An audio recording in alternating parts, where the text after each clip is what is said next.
ஒரு பேனில் எண்ணெய் சேர்த்துட்டு கடுகும் கொஞ்சமாக வெள்ளை உளுத்தம் பருப்பு ரெண்டுத்தையும் தாளித்து எடுத்துக்கணும். அடுத்து 2 காஞ்ச மிளகாய், 2 பச்சை மிளகாய் ரெண்டுத்தையும் 2ஆக கட் பண்ணி போட்டு அதையும் இதில் நல்லா வறுத்து எடுத்துக்கணும். 1 ஸ்பூன் அளவுக்கு கடலைப்பருப்பு, ஒரு 1/4 கப் அளவுக்கு வேர்க்கடலை, உங்களுக்கு பிடிச்சிருந்துச்சுன்னா கொஞ்சமாக முந்திரி, இது எல்லாத்தையுமே இப்போ நல்லா வறுத்து எடுத்துக்கலாம். ஒரு டீஸ்பூன் அளவுக்கு பெருங்காயத்தூள், தேவைக்கேற்ற அளவுக்கு உப்பு, இது எல்லாத்தையுமே இப்போ நல்லா மிக்ஸ் பண்ணி எடுத்துக்கலாம். அடுத்தது ஒரு 1/4 கப் அளவுக்கு துருவன தேங்காய், இதையும் இதில் ஆட் பண்ணிவிட்டு இதை நல்லா வறுபடுற அளவுக்கு வாட்டி எடுத்துக்கோங்க.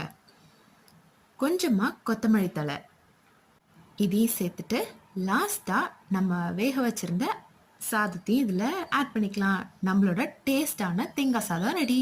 இதுக்கு தொட்டுக்கையாக ஸ்பைசியான பொட்டேட்டோ ஃப்ரை. தேங்க்ஸ் ஃபார் வாட்சிங்.